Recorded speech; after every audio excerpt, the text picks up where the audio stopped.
Indian রেলওয়ের তরফ থেকে নতুন নিয়োগ বিজ্ঞপ্তি জারি হয়েছে, যেখানে 2856টি শূন্যপদে নিয়োগ করা হচ্ছে। এখানে প্রত্যেক রাজ্য থেকে, প্রত্যেক জেলা থেকে তোমরা আবেদন করতে পারবে। ছেলে মেয়ে উভয় প্রার্থীরাই আবেদন করতে পারবে। সম্পূর্ণ অফিসিয়াল নোটিফিকেশনে নিয়ে চলে যাব। তো এখানে দেখো, তোমাদের প্রথমে বলে দিই, ইন্ডিয়ান রেলওয়ের তরফ থেকে এই বিজ্ঞপ্তি তোমাদের জারি হয়েছে, যেখানে তোমরা প্রত্যেকে আবেদন করতে পারো। 2856টি শূন্যপদে তোমাদের নিয়োগ করা হচ্ছে। এর জন্য অফিসিয়াল পিডিএফ এ চলে যাচ্ছি। দেখতেই পাচ্ছ পিডিএফটা ওপেন করে নিয়েছি। তো দেখতে পাচ্ছ এখানে হচ্ছে কতগুলো সার্টিফিকেট দেওয়া আছে। এই সার্টিফিকেট গুলো অবশ্যই তোমাদের রেডি রাখতে হবে, কারণ তোমরা জানো এটা যেহেতু সেন্ট্রাল গভর্নমেন্ট, তো সেন্ট্রাল গভর্নমেন্টের জন্য তোমাদের সেন্ট্রাল সার্টিফিকেটের ফরম্যাটই লাগবে। এই সেন্ট্রাল সার্টিফিকেটের ফরম্যাট গুলো এখানে কিন্তু দেওয়া আছে, তোমরা একবার দেখে নেবে। যারা যারা এসসি এসটি থেকে, যারা ইডব্লিউএস থেকে, তোমাদের ইনকাম সার্টিফিকেটের যে ফরম্যাট গুলো এখানে দেওয়া আছে। তারপরে হচ্ছে তোমাদের ওবিসির জন্য দেয়া আছে, এসসি এসটি দের জন্য দেয়া আছে, সম্পূর্ণ সেন্ট্রাল ফরম্যাট গুলো দেয়া আছে। অবশ্যই এর যে প্রিন্ট আউট সেটা তোমরা নিয়ে নেবে এবং সেটাকে ফিল আপ করে তোমাদের মেন যে অথরিটি আছে তাকে দিয়ে স্ট্যাম্প মারিয়ে রেডি রেখে দেবে। যখন তোমাদের ডকুমেন্ট ভেরিফিকেশন হবে তখন কিন্তু প্রয়োজন আছে। ঠিক আছে, এখানে দেখো তোমরা যারা যারা আবেদন করবে, হেল্প ডেস্কে দুটো নাম্বার দেয়া আছে। একটি হচ্ছে তোমাদের কন্ট্যাক্ট নাম্বার দেয়া আছে, আর একটি হচ্ছে মেল আইডি দেয়া আছে। তোমরা চাইলে মেল আইডিতে মেলও করে নিতে পারো। এখানে তোমাদের কন্ট্যাক্ট নাম্বার দেয়া আছে, এই কন্ট্যাক্ট নাম্বারে তোমরা ফোনও করে নিতে পারো। সকাল 10টা থেকে সন্ধ্যে 6টা পর্যন্ত টাইমিং থাকছে, সানডে এবং ন্যাশনাল হলিডে বাদ দিয়ে কল করবে। এখানে তোমাদের আবেদন করতে হবে সম্পূর্ণ অনলাইনেই তোমাদের আবেদন করতে হবে। দেখো, মেডিকেলি ভাবে ফিট হতেই হবে, কারণ রেলওয়ের বিভিন্ন জায়গায় আবেদন করতে গেলে তোমাদের মেডিকেলি ভাবে, ফিজিক্যালি ভাবে, মেন্টালি ভাবে ফিট হওয়াটা খুব দরকার আছে। ওকে, এখানে দেখো আর কি কি কারণের জন্য তোমাদের রিজেক্ট হতে পারে সেগুলো কিন্তু এখানে পরিষ্কার করে বলা আছে।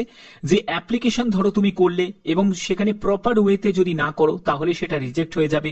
যদি তুমি ফটোগ্রাফ বা সিগনেচার স্ক্যান না করো তাহলে তোমাদের রিজেক্ট হয়ে যাবে। যেসব সার্টিফিকেট গুলোর কথা বলা হয়েছে সেগুলো যদি তুমি ঠিক মতো যদি আপলোড না করো তাহলে রিজেক্ট হয়ে যাবে। এসসি এসটি ওবিসি যে সার্টিফিকেট সেগুলো যদি দাও তাহলে তোমাদের রিজেক্ট হয়ে যাবে। যে যে ফরম্যাট গুলো বলা হয়েছে সেগুলোই তোমাদের ফলো করতে হবে এবং এরকম করেই তোমাদের আবেদন করতে হবে। এখানে আবেদন করার জন্য যেহেতু অনলাইন মাধ্যমেই তোমাদের আবেদন করতে হচ্ছে, ফটোগ্রাফ, সিগনেচার এগুলো অবশ্যই তোমাদের 50 কেবি থেকে 200 কেবির মধ্যেই কিন্তু হতে হবে এবং অবশ্যই জেপিজি ফরম্যাটেই তোমাদের করতে হবে এবং তোমাদের সার্টিফিকেট গুলো প্রয়োজন সেখানে 50 কেবি থেকে 200 কেবির মধ্যে হতে হবে। এখানে মাধ্যমিকের তোমার মার্কশিট, মাধ্যমিকের সার্টিফিকেট, এসসি এসটি ইডব্লিউএস থেকে যদি বিলং করে থাকো তার কমিউনিটি সার্টিফিকেট, পিডব্লিউবিডি ক্যাটাগরি থেকে যদি বিলং করে থাকো তার সার্টিফিকেট, আইটিআই যদি করা থাকে তার সার্টিফিকেট, মার্কশিট সেগুলোর প্রয়োজন আছে। এখানে তোমাদের আবেদন মূল্য কত টাকা লাগছে দেখো, এসসি এসটি পিডব্লিউবিডি এবং ওমেন ক্যান্ডিডেট যারা আছো তাদের 41 টাকা আবেদন মূল্য লাগছে। অল আদার ক্যান্ডিডেট মানে হচ্ছে যারা আনরিজার্ভ ক্যাটাগরি থেকে, যারা ইডব্লিউএস ক্যাটাগরি থেকে, যারা ওবিসি ক্যাটাগরি থেকে, অবশ্যই যারা মেল ক্যান্ডিডেট তাদেরকে 141 টাকা আবেদন মূল্য দিতে হবে। এখানে তোমাদের প্রথমে click here to pay option তোমরা পাবে, তারপরে পে নাও অপশন তোমরা পাবে, সেখান থেকেই তোমাদের অনলাইনে আবেদন মূল্য জমা করতে হচ্ছে। ঠিক আছে, এখানে দেখো তোমাদের কোন রকম এখানে ইন্টারভিউ তো হয় না, তো সেক্ষেত্রে ইন্টারভিউ তোমাদের নেই। তারপরে কোন রকম রিটেন এক্সামও হবে না। যেটা হবে সেটা হলো ডকুমেন্ট ভেরিফিকেশন। এখানে ডকুমেন্ট ভেরিফিকেশনটা কিন্তু সব থেকে ইম্পর্টেন্ট একটা পার্ট। তুমি যেখানে আবেদন করবে, যে জায়গা তুমি সিলেক্ট করবে সেখানেই তুমি আবেদন করতে পারবে, কিন্তু যে কোনো একটি তোমাকে সিলেক্ট করতে হবে। তুমি একাধিক জায়গায় কিন্তু আবেদন করতে পারবে না। ঠিক আছে, এই ডিভিশন তোমাকে সিলেক্ট করতে হবে এবং তোমাদের মোড অফ সিলেকশন কিভাবে হচ্ছে সেটা হলো তোমাদের মাধ্যমিক এবং তোমার আইটিআই যোগ্যতা যদি থাকে সেই আইটিআই যোগ্যতা এবং মাধ্যমিক দুটোকে কম্বাইন্ড করে, মাথায় রাখবে দুটোকে কম্বাইন্ড করে যে মার্কসটা তোমার আছে সেই মার্কসের ভিত্তিতেই কিন্তু তোমাদের ফাইনাল যে মেরিটটা প্রিপেয়ার্ড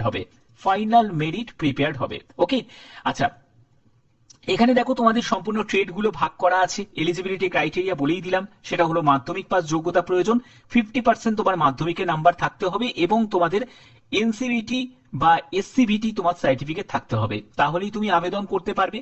এবং এখানে দেখো তোমাদের এজের ব্যাপারটা বলে দিয়েছে যে 20/8/2025 মধ্যে তোমাদের এজ ক্যালকুলেট করতে হবে। 15 বছর হচ্ছে ন্যূনতম বয়স এবং ম্যাক্সিমাম বয়স হচ্ছে 24 বছর। এবং এসসি এসটি যারা ক্যান্ডিডেট তারা বয়সে 5 বছর ছাড় পাবে, ওবিসিরা বয়সে 3 বছর ছাড় পাবে। এছাড়া যারা পিডব্লিউবিডি ক্যাটাগরি থেকে এই ভিডিওটা দেখছো তোমরাও আবেদন করতে পারো। তোমরা যদি জেনারেল পিডব্লিউবিডি ক্যাটাগরি থেকে বিলং করে থাকো তোমরা 10 বছর রিল্যাক্সেশন পেয়ে যাবে। যাবে।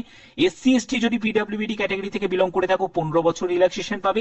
ওবিসি যদি পিডব্লিউবিডি ক্যাটাগরি থেকে বিলং করে থাকো তাহলে 13 বছর রিল্যাক্সেশন পেয়ে যাবে।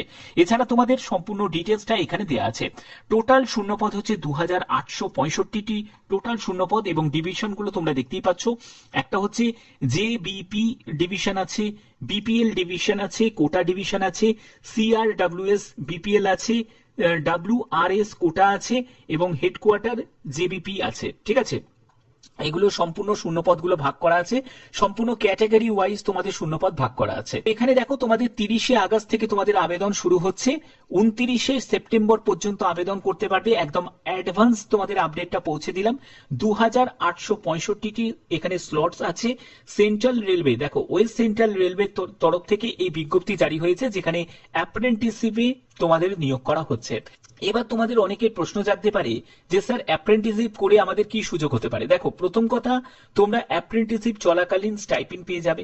ঠিক আছে, যেরকম গভর্নমেন্ট যেরকম স্টাইপেন্ড দিয়ে থাকে সেরকম সেন্ট্রাল গভর্নমেন্টে সেরকম স্টাইপেন্ড পেয়ে যাবে।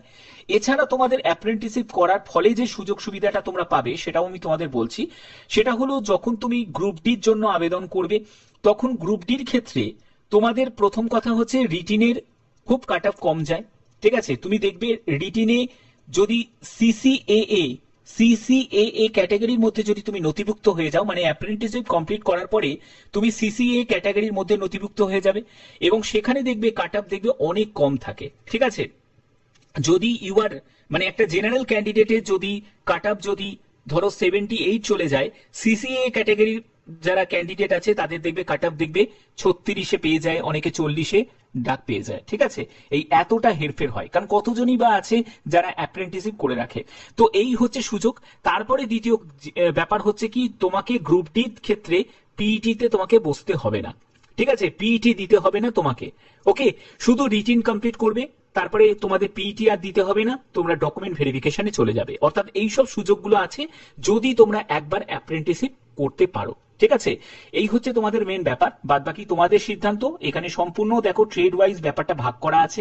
তুমি যে ট্রেড নিয়ে তোমাদের আইটিআই করা আছে, তোমাদের অবশ্যই সেই ট্রেড নিয়ে তোমাদের এখানে আবেদন করতে হবে। এখানে দেখো আমি স্ক্রল করে দিচ্ছি, দেখো দেখতেই পাচ্ছ এখানে ওয়্যারম্যানও আছে, ওয়েল্ডারও আছে, বিভিন্ন তোমাদের ট্রেড আছে, সেগুলো একবার তোমরা দেখে নেবে।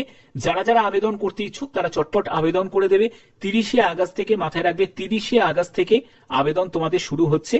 30শে আগস্ট 2025 থেকে। লিঙ্ক কিন্তু এখন অ্যাক্টিভ হয়নি, লিঙ্ক অ্যাক্টিভ হবে 30শে আগস্ট থেকেই। অ্যাডভান্স তোমাদের আপডেটগুলো পৌঁছে দিলাম, এবং তোমাদের অফিসিয়াল সাইটের লিঙ্কও আমি ডেসক্রিপশনে দিয়ে দেবো। কিন্তু আবার বলছি 30শে আগস্ট থেকেই তোমাদের যেহেতু আবেদন শুরু হচ্ছে, এই দিন থেকেই তোমরা আবেদন করতে পারবে।